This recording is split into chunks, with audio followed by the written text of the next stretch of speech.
안녕하십니까? 오늘 소개해드릴 책은 조선 견문기입니다. 이 책의 저자는 호레이스 뉴턴 알렌입니다. 알렌은 1858년 미국 오하이오주 델라웨어에서 태어났다고 합니다. 청년 시절에는 고향의 웨슬리언 대학에서 공부를 하고 1883년에 마이애미 의과대학을 졸업했습니다.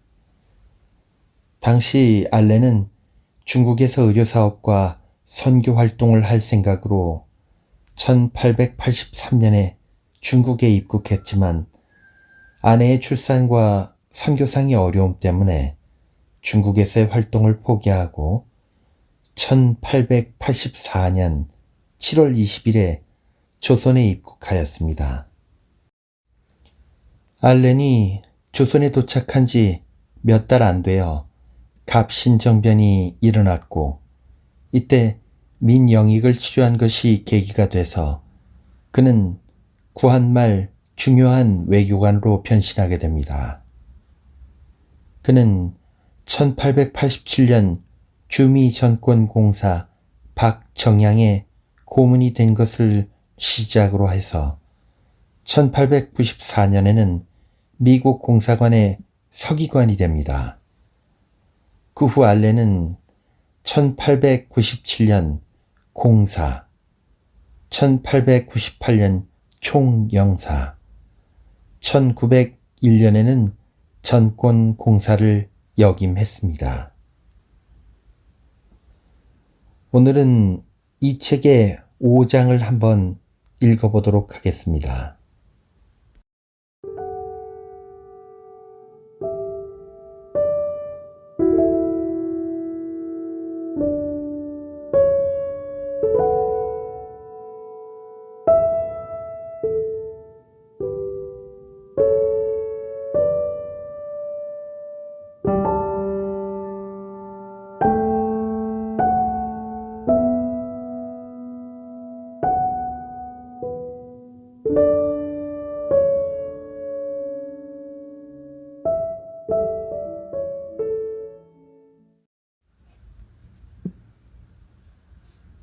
조선 견문기 호레이스 뉴턴 알렌 지음 제5장 극동의 기선여행 산호의 섬들 나는 12회에 걸쳐 태평양 횡단에 항해를 했는데 그중 한 번은 미국의 상원의원과 동행한 적이 있었다. 우리의 배는 그의 호의로 매우 아름다운 환상 산호 열도를 스치면서 항해한 적이 있었다. 이 열도는 하와이로부터 근 1800마일 지점에까지 뻗어 있다. 그 아름다움이란 영원히 잊을 수가 없다. 이 열도 중에 어느 것은 바람 부는 쪽을 향해 높이 솟은 작은 돌기들로 이루어진 단순한 환상 열도이다. 이곳에는 날카롭고 삐죽하고 바위처럼 생긴 것들이 끊임없이 몰려오는 파도를 효과적으로 막아내고 있다. 그 반면에 환초로 둘러싸인 해면의 물은 아름다운 연녹색의 수정처럼 평화롭게 햇살을 쪼이고 있다. 그 밖의 모래톱들은 몇몇 곳에서 동식물들을 충분히 서식시키고 있어 작은 산호의 성장을 훌륭하게 돕고 있다. 짙은 열대의 녹색을 갖춘 이 산호는 물의 옅은 반짝임과 대조를 이루면서 흰 파도와 산호 모래를 배경으로 하여 많은 사람들이 흔히 보지 못한 장관을 이루고 있다. 거대한 대양의 부풀어 오른 앞가슴 위에 붙은 조용한 보석과 같은 초호는 배가 풍랑을 피하기 위한 피난처로 적격이 될 만큼 조용하고 평화롭게 보이며 특히 각 초호에는 다소간 편의로운 입구도 갖추어져 있다. 그러한 섬 중에 하나가 오늘날 태평양 횡단 전선과 관련하여 이용되고 있지만 그 섬은 이용할 만한 조건이 갖추어진 여러 섬 중의 하나에 불과할 따름이다. 초호의 조용한 물결은 배가 정박하기에는 너무 낮은 것이 보통이며 낮은 모래톱은 바람막이가 되어 배를 보호할 수 없다. 그 반면에 초호의 밖에서 작업을 하는 것은 너무 위험하기 때문에 선박들은 더 넓은 정박소를 만드느라고 애쓰고 있다. 쥐의 섬. 들리는 바에 의하면 이 섬들 중에 어느 한 곳에는 쥐가 너무 번성하여 상륙이 위험하다고 한다. 이 쥐들은 어느 난파선으로부터 옮겨온 것이다. 산후 모래 위로 올라왔다가 바다로 돌아가지 못한 물고기들을 먹고 사는 이들은 너무도 번식률이 빨라서 다른 생물들은 그 가운데서 살 수가 없다. 바다에서 조난을 당해 이 비정의 땅에 상륙했던 난파 선원들은 이 쥐떼의 습격을 받아 잡아먹혔다는 얘기도 들린다. 그러나 이러한 이야기는 선장이 재미삼아 꾸며낸 이야기에 지나지 않는 것으로 보인다. 여름 바다. 매일 즐기는 크리켓이나 굴렁쇠 던지는 노름에 방해가 되지 않을 만큼 배를 조용하게 운행하는 동안 이 남쪽 지방의 여름바다를 항해하면서 바닷물이 끊임없이 한길 깊이로 흘러들어오고 있는 중갑판의 거대한 실험 수영장을 가까이 가서 보노라면 우리는 발보아의 학술 용어에 전적으로 공감하게 되며 이 광막한 열대의 해면에 태평양이라는 칭호를 기꺼이 주게 된다. 대서양 지방의 여행자들은 아마 그 이름 때문인지 태평양에 많은 것을 기대한다.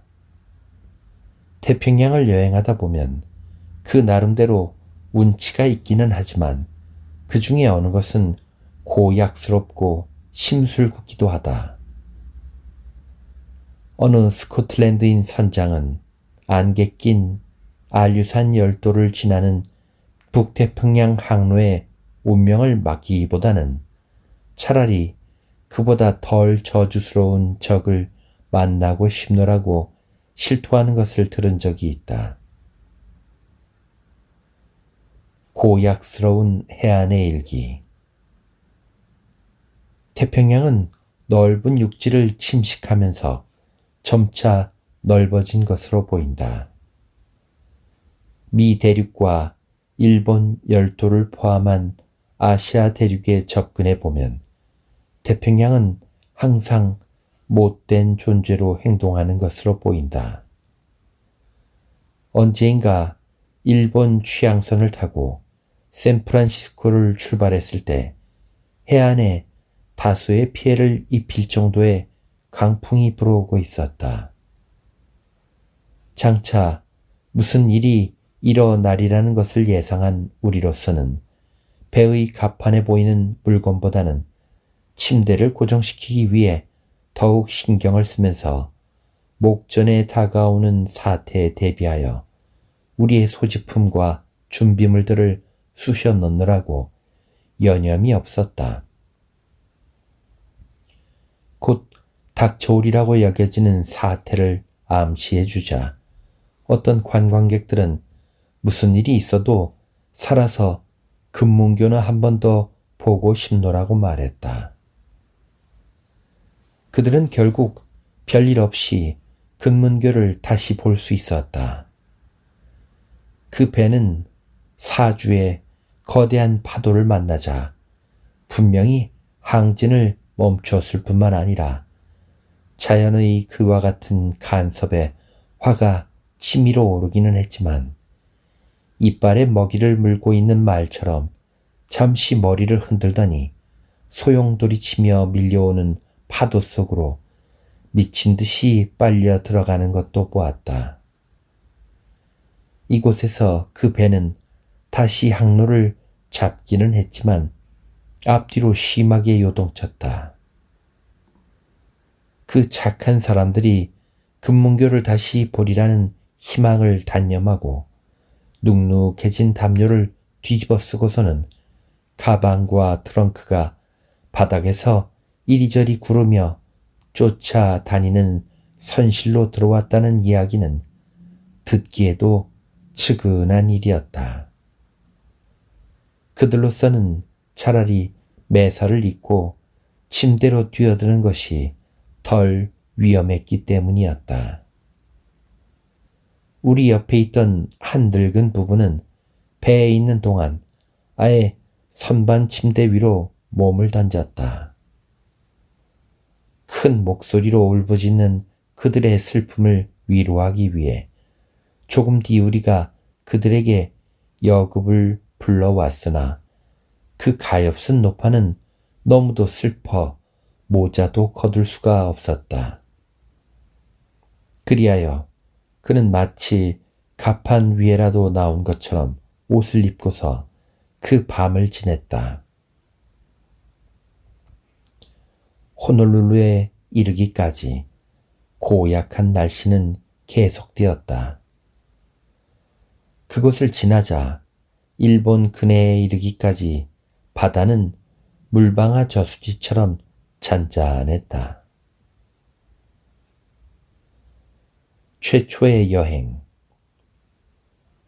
우리는 낡은 북경호를 타고 최초로 태평양을 여행했다. 그때의 여행은 나의 12회에 걸친 태평양 횡단 중에서 가장 고생스러운 것이었다. 마지막 여행이 가장 즐거웠다. 1883년에 이루어진 최초의 여행에서 우리는 육지를 떠난 후 25일 동안을 바다에서 보냈다. 선객 명단에 따라서 우리는 그때의 고물 오른쪽에 있는 선실에서 지내지 않을 수 없었다. 부두에 정박하고 있는 그 배는 대형 선박이었으며 다른 어느 것보다도 우리를 반갑게 맞아주는 것 같았다. 그 당시의 여행이란 파도에 대해 속수무책인 조건 속에서 오직 평안함을 찾기 위한 노력에 불과한 것이라는 점을 깨닫게 될 때까지만 해도 우리는 이번의 여행을 갖게 된 행운을 자축했다. 마치 화가 몹시 치밀어 날뛰는 거대한 물뱀의 꼬리 부분에 앉아 있는 것 같기는 했지만 우리는 배를 타고 있는 동안 몸이 아래 위로 흔들리고 이리저리 나동그라졌다. 배가 파도 꼭대기에 올라앉아 평형을 이루거나 아니면 고물이 하늘로 향해 앞으로 꼬꾸라질 때면 우리의 선실 바로 밑에 붙은 스크루는 공중에서 미친 듯이 돌아가고 있었다. 그럴 때마다 우리는 기관의 모든 부분이 박살났으리라고 믿었다. 그러다가도 고물이 가라앉고 프로펠러는 다시 물을 휘젓기 시작했다. 선실에 고정되지 않은 물건들이 고물 쪽을 향해 휩쓸려 가는 동안이면 우리는 분명히 고물 밑바닥을 향해 맨 앞장에 서 있는 것처럼 보였다. 항해는 처음부터 끝까지 긴 악몽의 연속이었으며 가끔씩 안도의 숨을 쉬었다. 그 후 계속된 3번의 여행 때에는 낡은 오세아닉 호를 탔는데 그 이유는 선실이 배의 중앙에 위치하고 있었기 때문이었다. 사실상 이 배는 지난날 대서양 노선을 항해하던 선박으로서 승객들이 활동하는 곳에 가장자리에 선실을 마련하지 않고 그와 같이 배의 중심부에 선실을 마련한 최초의 배였다. 북경호나 오세아닉호는 모두가 이제는 지난날의 것들이므로 여기에서 이러쿵저러쿵 해도 무방할 것이다. 이상한 나라 일본. 우리는 첫 번째 태평양 횡단 여행의 끝 무렵에 우연히 요코하마에 정박한 일이 있다. 이때 우리는 신생 일본에 관해 많은 것을 알았다. 우리는 미국의 여러 대학에서 공부한 일본의 지식인들을 만났다. 우리는 여러 가지로 상상해 보았다. 옷이라고는 훈도시만을 입은 사람들이 짓는 20척의 작은 삼판이 우리의 배를 둘러싸는 것을 보고서 무엇인가가 잘못되었음을 알았다.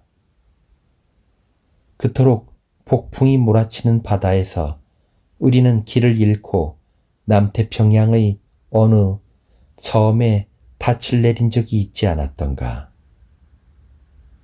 우리가 생각하고 있는 환상의 나라 일본이 이럴 수 없는 것임이 분명했다.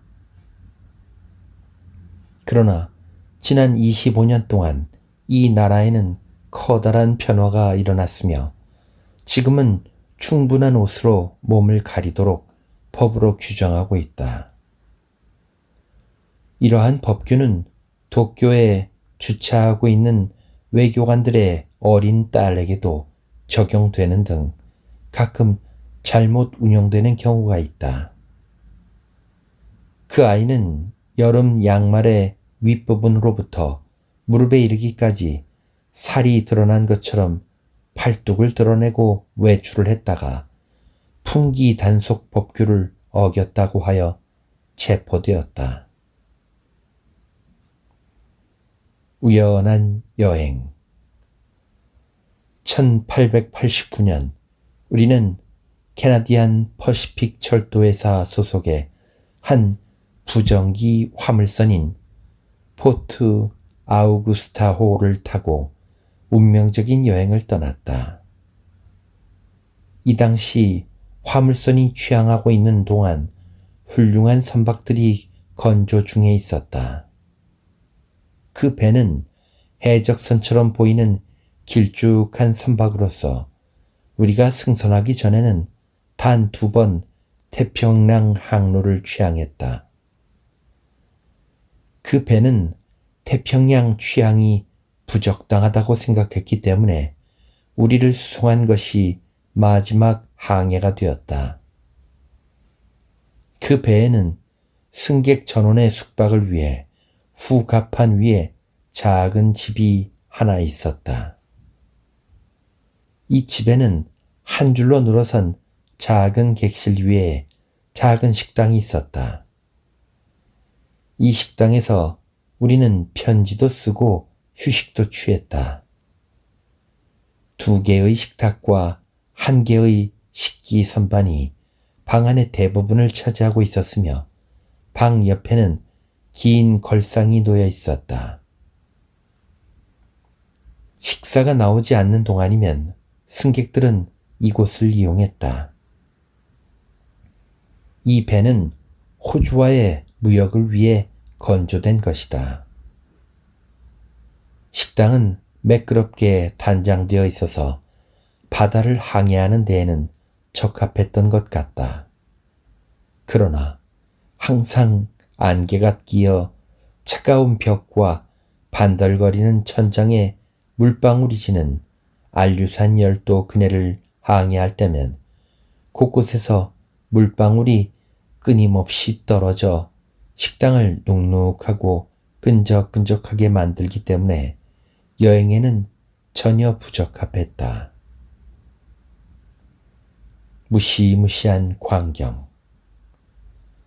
가판 밑의 3등 선실에는 500명의 중국인이 있었는데 그들 중에 대부분은 미국에 있는 동안 너무 혹사당한 데다가 영양실조마저 겹쳐 몸이 허약했으므로 그토록 그리던 고국에 돌아가는 중도에서 죽었다.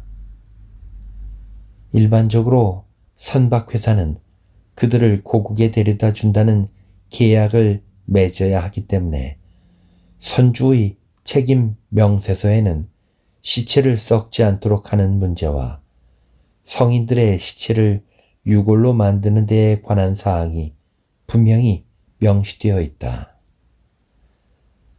샌프란시스코에서 출항하는 항로에서 항해하는 도중에 죽은 중국인들의 시체가 비소 주사를 맞고 보관되어 있는 것을 나는 본 적이 있다. 그러나 이번에 내가 탄 부정기 화물선에는 비록 규정상으로는 항해 중에 죽은 중국의 3등 승객들을 본국까지 운구한다고 되어 있었지만 위와 같은 조치가 취해진 것을 볼 수는 없었다. 감옥과 같이 밀폐된 선실의 공기가 너무 갑갑하고 배가 너무 흔들려 몇몇 노약자들은 견디지 못하고 죽어갔다. 시체는 보트에 실려 선박 측면의 기둥에 매달려 있었는데 그들 중에 하나는 우리가 묵고 있는 선실의 맞은편에 걸려 있어서 배가 선회할 때면 선실 유리창 앞에 막바로 걸려 있는 그 끔찍스러운 시체 보트를 볼 수가 있었다. 일기는 생각했던 대로 고약스러웠다. 강풍은 계속 몰아쳤으며 파도는 기절할 만큼 거세게 몰아쳤다. 날씨는 춥고 눅눅했으며 우리의 위치를 알아볼 수도 없을 만큼 먹구름이 끼었다. 모든 화물은 3등 선실의 중국인들을 편하게 해주기 위해 중창으로부터 다른 곳으로 옮겨졌다. 그렇게 되니 바닥에 화물이 없어서 그 배는 선장의 말처럼 물 위의 풍선같이 가볍게 흔들렸다. 배가 앞뒤와 상하로 요동하고 스크루가 허공에서 돌아가니 몇 군데의 기관이 고장이 나서 우리는 안류산 열도를 따라 3일 동안을 표류했다.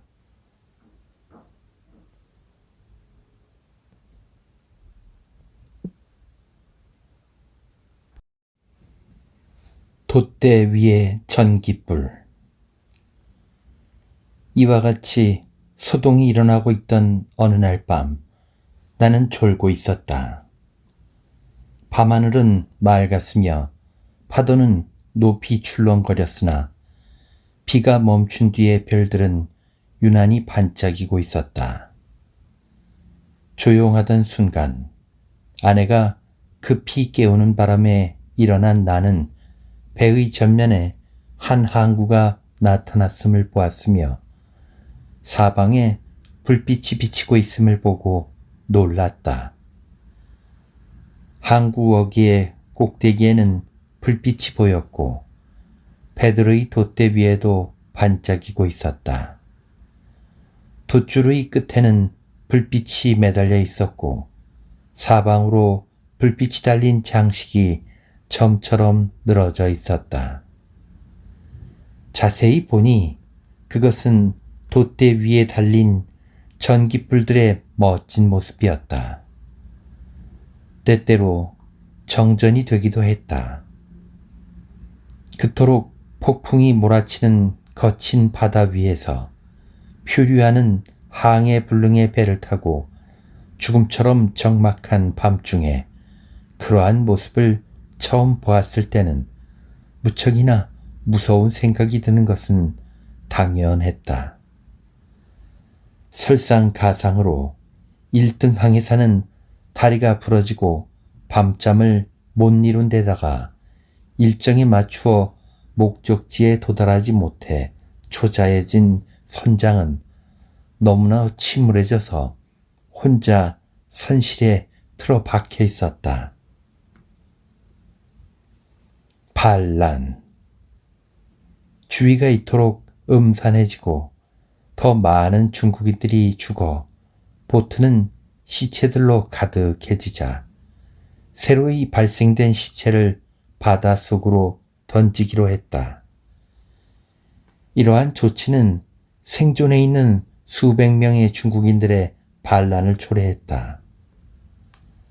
한 선원이 나를 밖으로 불러내더니 나에게 권총이 있는 것을 알고서는 배 안에 사고가 일어났음을 알려주면서 나의 가족들이 이 배에 타고 있으니 내가 모든 의무를 다할 것을 기대한다고 말했다.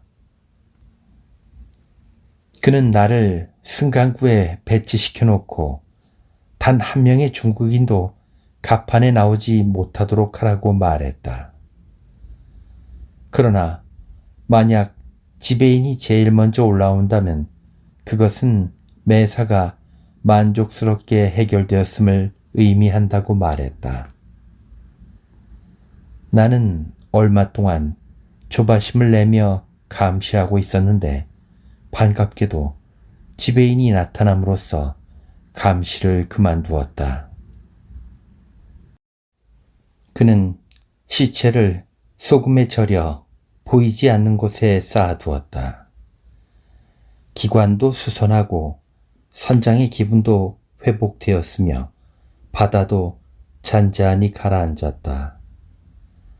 탱크 속의 물은 녹이 일거나 커피 색깔이 날 만큼 희지어져 있었으나 이제는 여과된 깨끗한 물을 공급받았다. 심각한 식량 부족의 현상만 없다면 선상 생활이 매우 훌륭하고 호전되리라고 생각되었다. 식량 부족. 우리의 배에는 14일에서 16일의 항해에 필요한 준비물 밖에는 없었다. 그러나 항해가 25일까지 계속되자 나머지 며칠 동안 우리는 주로 적은 양의 화물 밀가루로서 빵을 만들어 연명하고 있었다. 그러던 어느 날 아침 삭막한 선실에 앉아서 왕성한 식욕을 달래고 있던 우리는 선반 위에 잘 익은 햄을 발견하고는 깜짝 놀랐다. 우리는 점심시간이 될 때까지 기다리지도 못했고 어느 누군가가 칼로 나누어 줄 때까지 기다리지도 못했다. 몇 쪽의 빵을 가지고 있던 우리는 그것으로 샌드위치를 만들어 즉석에서 개걸스레 먹어치웠다. 나의 한 아들은 너무도 혹이져 샌드위치를 먹는데 마치 굶은 강아지처럼 으르렁거렸다. 그 모습이 하도 겁나 우리는 그에게서 샌드위치를 뺏기까지 했다. 우리가 격식을 차리지 않은 것이 얼마나 다행한 일이었는지 모른다. 그것은 선장의 개인 소유물이었다. 그는 이토록 음식 부족이 심각할 때까지 그것을 간직해 오다가 애당초 생각한 대로 선물로 그대로 두기보다는 먹어치우는 것이 좋으리라고 생각한 듯 했다. 우리는 그 후에도 시설이 좋은 배를 타고 2번이나 그 항로를 따라 극동으로 항해했다. 그때마다 알류산 열도 항로에서 일어나는 짙은 안개만 없다면 모든 것이 즐겁기만 했다. 이 23일 동안의 여행을 마치고 어느 상쾌한 아침, 거대한 후지산을 바라보던 일은 얼마나 즐거웠던지 모른다. 후지산은 정봉에 눈이 덮인 채 우리 앞에 우뚝 솟아 있었다. 날씨조차 어찌나 맑았던지 봉우리가 우리 손에 잡힐 것만 같았다. 살아남은 중국인들은 무사히 항구에 도착한 데 대해 해신에게 얼마나 성대하게 제사를 드렸는지 모른다. 해군은 그들이 배전에 뿌린 지폐로 하얗고 배 위에는 거창한 제사를 드리기 위해 중국인들이 해안으로부터 사들여 삶아놓은 수많은 갈색 오리와 새끼 돼지들로 아름답게 갑판을 치장했다. 그들은 제물로 드렸던 삶은 고기를 먹고 해신에게는 모조 지폐를 바침으로써 자신과 해신들을 함께 즐겁게 했다. 그들에게 해신들보다 더 고기가 필요했음은 더 말할 나위도 없다. 태평양 항해 중에 잊을 수 없는 것은 대형 화물선 미네소타호를 탔던 일인데 이 배에는 포츠머스로 가는 러일 전쟁의 강화 사절단들이 타고 있었다. 그 배는 어찌나 컸던지 깊은 바다에서 느끼는 점잖은 동요 이외에는 파도를 느낄 수 없는 것 같았다. 승객들의 짐은 그 배의 약간 앞쪽에 있는 갑판 위의 높다란 칸에 보관되고 있었기 때문에 선실의 유리창이 현창을 대신하고 있었다. 미국에서 싣고 온 이 배의 선정량은 기관차 57대분에 해당한다고 한다. 음식 부족 현상 같은 것은 일어나지 않았음이 당연하며 창가의 유리병 속에 꽂혀있던 꽃은 해변에서처럼 안전하게 서 있었다. 중국인 지배인. 태평양 여행을 하노라면 선실에서 일하는 중국인 사동이 매우 편리하다. 그의 봉사에 익숙해진 사람들은 중국인 하인의 우수함을 알 수가 있다. 조용하고 주의력이 있고 또 항상 곁에 따라다니는 사동은 육지 생활과 마찬가지로 바다 여행의 이상적인 존재이다. 행하. 태평양을 여행하던 중 우리는 중국에서 온 한 선교사 및 그의 가족들과 동행한 적이 있었다.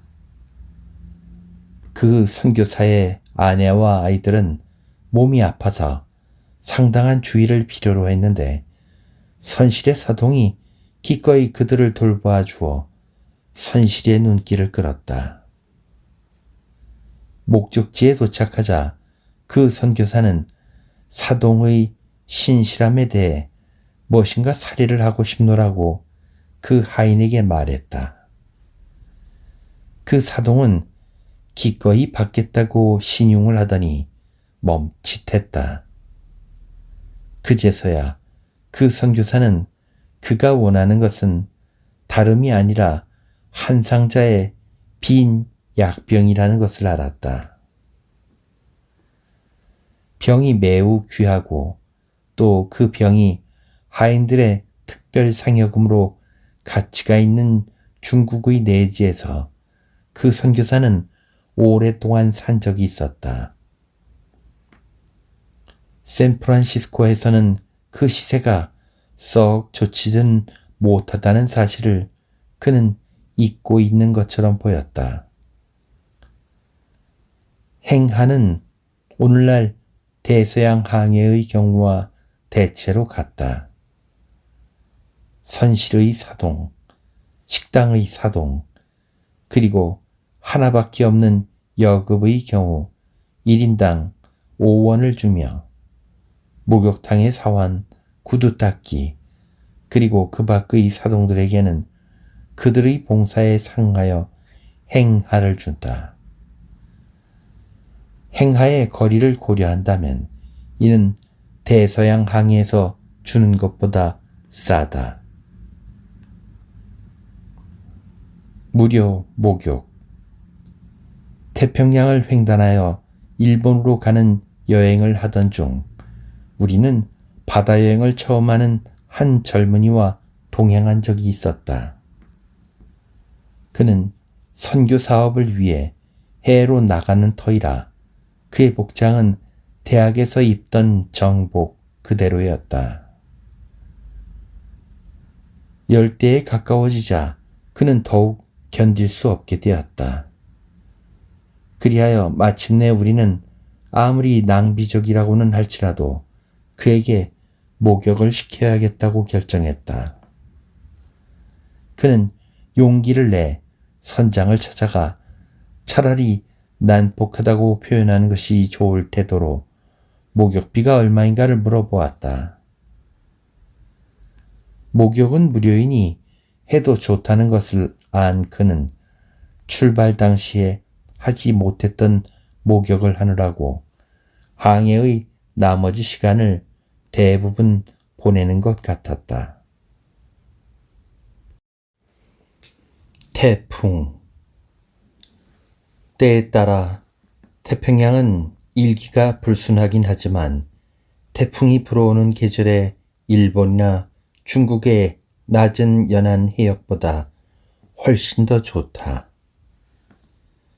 태풍이라 함은 비바람이 소용돌이 치는 큰 회오리 바람과 같은 것이다. 만약 배가 이런 폭풍의 핵심 부분에 빠졌다가는 아마 자취도 없이 사라질 것이다. 그러나 이 무렵 그 태풍 지역의 근해에 항해하는 선박들에게 주의보가 내리면 선박들은 극도로 위험한 항로를 벗어남으로써 안전을 도모한다. 1884년에 나는 상해로부터 제물포로 가는 남경호를 타고 나가사키의 길고 좁은 항구에 머물러 있었다. 태풍이 해안으로 다가오고 있다는 보도가 있자 스코틀랜드 출신의 선장은 태풍에 잡히지 않으려는 속셈으로 그의 말처럼 쥐구멍의 생쥐처럼 대양으로 항진했다. 우리는 좁은 대한만에서 폭풍을 만났으며 배도 상당한 피해를 입었다. 그리하여 부산까지 13시간 걸리던 항해를 36시간 만에 도착했다. 선장은 선교까지 날아가 쑤셔 박혔으며 우리의 선실은 바닷물로 씻기기는 했지만 2명의 승객과 나는 선반에 들러붙어 있었다. 나의 가구는 배전에 있었는데 그 밖의 화물들은 거의 없어졌다고 했다.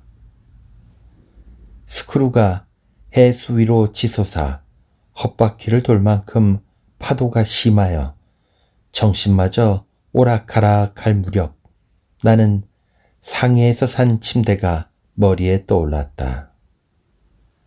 그 침대는 구리와 쇠로 된 신제품이었는데 꽤 좋은 것이었다. 그동안 어찌해서 그 침대가 바퀴 위에 제대로 붙어 있었는지 신기하기만 했다. 그러나 스크루가 무서운 소리를 내면서 곤두박질을 칠 때 그 빈 선실 위로 날아다닌 것이 바로 그 아름다운 노쇠 침대였음을 알 수 있었다.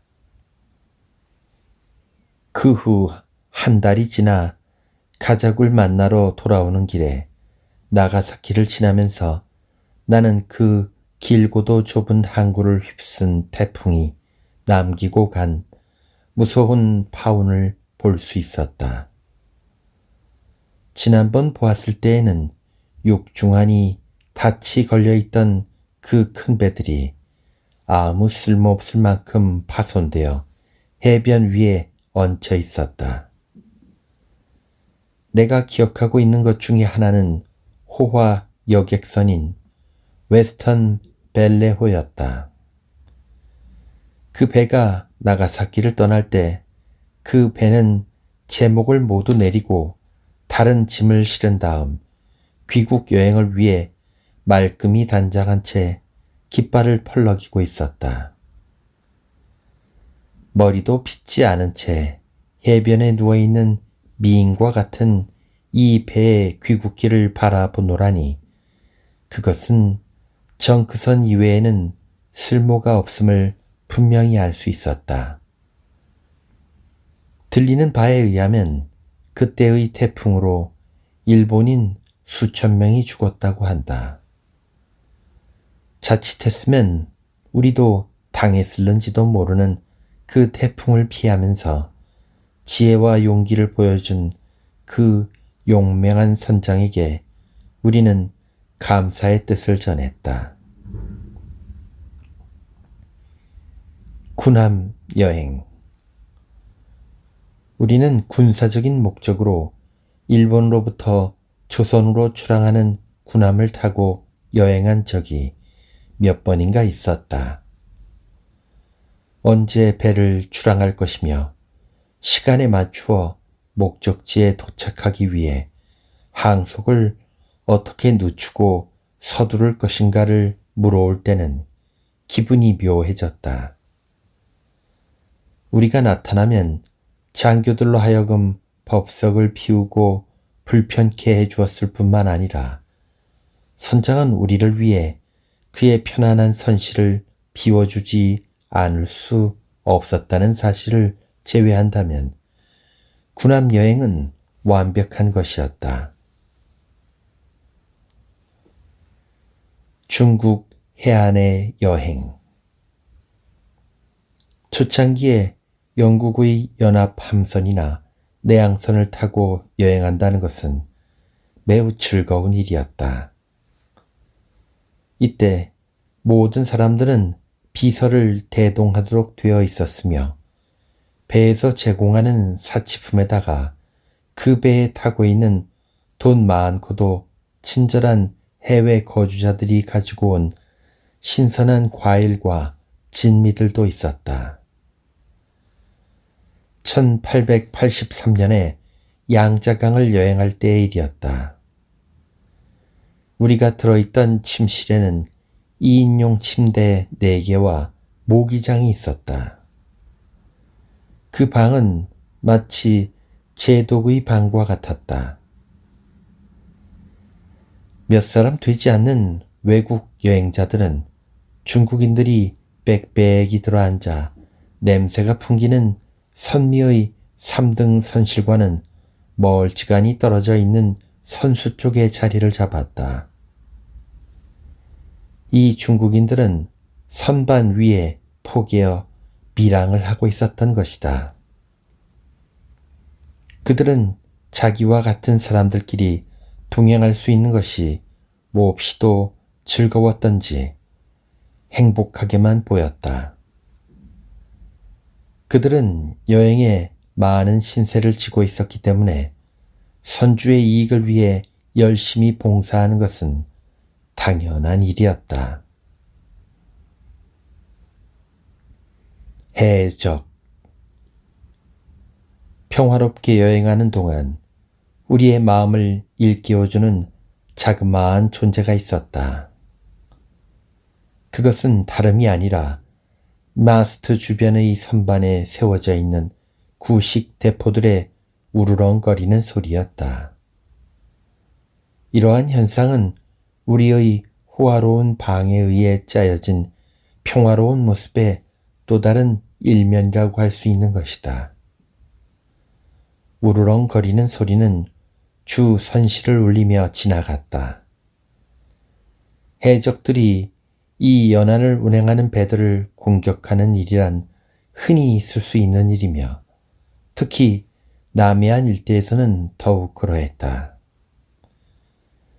해적의 무리들은 아무런 의심도 품고 있지 않는 3등 선실의 중국인들 사이에 섞여서 여행을 하다가 적당한 때를 틈타 봉기하여 선원들을 죽이고 배를 해변에 대고서는 약탈한 다음 도망치는 경우도 있다. 사이공. 우리는 바람 부는 강을 거슬러 배를 타고 사이공을 가본 적이 있다. 이 도시는 프랑스 조계에 있는 고색 청연한 도시로서 안남 땅에 있는 파리의 축도라고 할 수 있다. 프랑스의 여객선이 고물로써 나뭇가지들을 지칠 때면 배 돛대는 급선회를 하면서 반대편 강두개까지 뻗쳐나가는 경우도 있었다. 우리는 사이공에 살고 있는 어느 부유한 사람으로부터 환대를 받은 적이 있었는데 정찬에 초대받은 자리에 안남의 고양이가 뛰어올라 깜짝 놀란 적이 있다. 고양이에게 그런 재주가 있다는 것을 모르는 바는 아니었지만 매우 놀라운 일이었다. 그 고양이는 음식 냄새를 맡으면서 우아하게 걷고 있었지만 아무것도 회방하지는 않았다.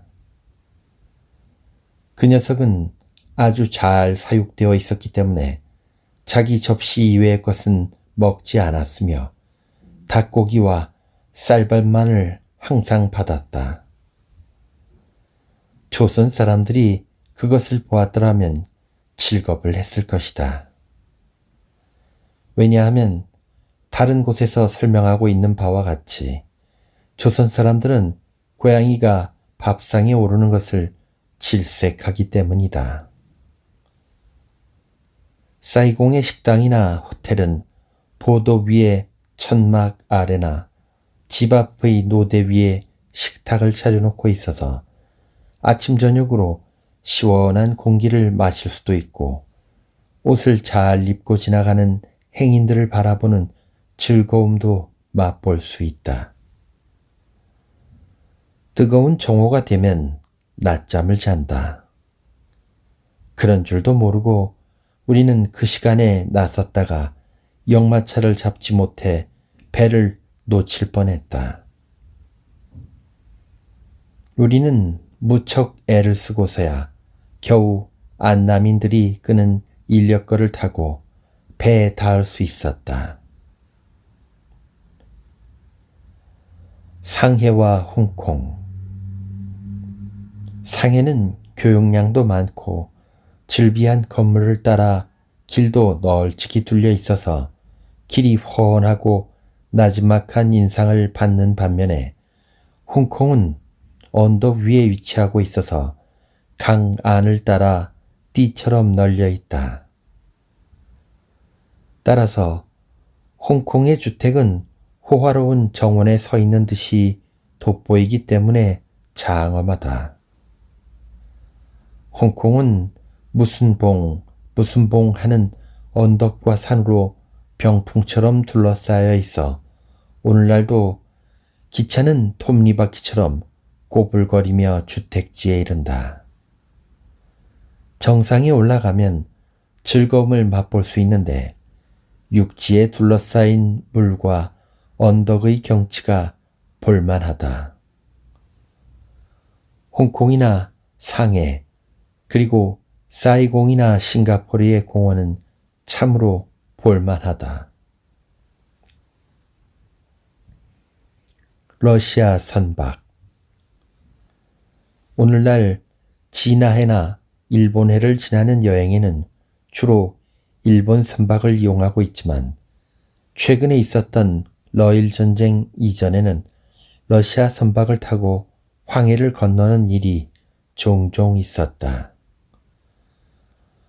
러시아 선박 중에 어느 것들은 큼직하고 편안하다고는 하지만 옛날의 영국 선박만도 못하다.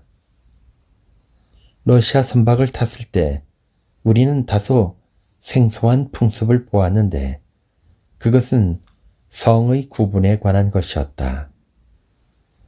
객실은 남녀가 구분되어 있어서 우리 부부는 서로 반대편 객실에 떨어져서 지냈다.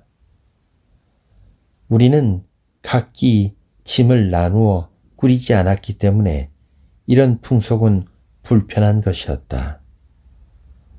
우리는 차라리 객실을 공동으로 쓰기를 원했다. 선장에게 온갖 설득을 하고 사례를 들어준 후에야 겨우 만족할 만한 해결을 볼 수 있었다. 사실상 우리는 그 문제를 해결하기 위해서 여자 손님 모두에게 각각 동의를 얻지 않을 수 없었다. 화주. 러시아의 어떤 선박에서 우리는 러시아인들에게 명성을 안겨준 정찬을 받은 적이 있었다. 우리 앞에는 접시가 무더기로 쌓였다. 한 코스가 끝나서 접시가 깨끗하게 되자 다음 코스를 위해 윗접시가 치워지는 것 같았다. 음료수를 마시고 싶었던 나의 아내는 접시 더미 앞에 있는 물병을 집어들고 물을 따랐다. 그는 그 안에 먹을 물이 있으려니 생각했다. 그런데 선장이 몹시 놀라는 표정을 짓는 것을 나는 보았다. 그는 그 물에 정화약을 섞지도 않고 마시려는 것에 놀라가 있음을 알 수 있었다. 아내가 막 그 물을 마시려 하자 선장은 큰 소리로 종업원을 불렀다. 그는 영어로 말할 줄 알았다. 그 종업원은 즉시 큰일 난다는 신용을 하면서 그 물을 마시지 못하도록 했다. 그제서야 우리는 나의 아내가 집어든 그것이 러시아 술 중에서도 제일 독하다는 보드카임을 알았다. 러시아의 식탁에 있는 접시 더미를 보자 나는 옛날 영국의 연안 여객선이 생각났다. 그 배에서는 이중으로 된 접시로 음식을 대접했었다. 이 이중 접시는 아래 윗칸 코르크로 접합되어 있고 그 중간에 끓는 물을 넣어 부엌이나 서비스 테이블로부터 음식을 나르는 동안 그것들이 식지 않도록 해주었다. 항로. 예전 같으면 요코하마나 고베로부터 재물 보러 가려면 4, 6일이 걸렸는데 오늘날에는 많이 바뀌었다. 미국으로부터 조선을 가는 동안 겪어야 하는 고충 중에서 제일 견디기 어려운 것은 그 캐캐묵은 일본의 소형 연안 선박을 타는 일이었는데 요즘에는 그렇지 않다. 왜냐하면 도쿄나 요코하마에서 기차를 타고 시모노세키에 도착하여 엄청나게 크고 편안한 기선으로 하룻밤 사이에 부산에 도착하면 다시 기차를 타고 서울이나 제물포에 도달할 수 있기 때문이다. 부산에서는 미국인들이 미국의 기차를 본떠서 표준 규격으로 부설한 철도를 타고 하루면 서울에 닿을 수가 있다. 식당으로 가면 믿고 먹을 만한 식사가 나오고 쾌적하게 달리는 기차 밖을 내다보면 먼 산허리에 자리 잡고 있는 고색창연한 사원이며 멀지간히 보이는 그림 같은 마을 풍경이며 여기저기 언덕 위에 흰옷을 입고 앉아있는 주민들의 모습, 그리고 길바란 담뱃대 위로 속절없이 피어오르는 담배 연기가 보인다. 그들의 표정을 보니 자기들의 땅으로부터 그 조용하던 은둔을 빼앗아 갔고 오랫동안 가꾸지 않아 잡초만 무성하던 도로가 복돋아지도록 한 외국인들의 괄목할 만한 개혁에 대해서는 아무런 흥미도 엿보이지 않았다. 제물포에서 배를 타고 황해를 건너 24시간을 가면 지부나 여순 또는 대련에 도착할 수 있으며 대련에서 러시아인들이 부설한 기차를 타면 유럽에까지 갈 수 있고 또 기차편으로 북경까지 갈 수도 있으며 거기에서 다시 중국인들이 부설한 기차를 타고 남쪽으로 가면 한구에 이르게 되는데 여기서부터는 양자강을 따라 상해까지 내려가면 그 경치가 참으로 아름답다. 좋은 계절을 만나 미국에서 출발하여 일본으로 가서 다시 조선으로 갔다가 대련으로 건너가 북경과 상해를 지나 한구를 지나 양자강을 따라 홍콩, 싱가포르, 콜롬보를 거쳐 수에즈 운하로 간다면 매우 즐거운 여행이 될 것이다. 그러나 우리가 즐긴 가장 즐거웠던 여행은 러시아 기차를 타고 대련으로부터 만주와 시베리아를 거쳐 페테르부르크와 저 너머까지 갔던 때였다. 요즘에는 서울에서 일본인이 부설한 기차를 타고 조선의 북부 지방을 거쳐 러시아인들이 부설한 만주 철도를 타면 여행하기 좋은 곳에 곧 이룰 수 있다. 따라서 시모노세키에서 부산에 이르기까지 대한해협을 지나는 잠시 동안의 백기를 제외한다면 요코하마나 도쿄로부터 배를 타지 않고서도 유럽의 어느 곳에라도 갈 수 있다.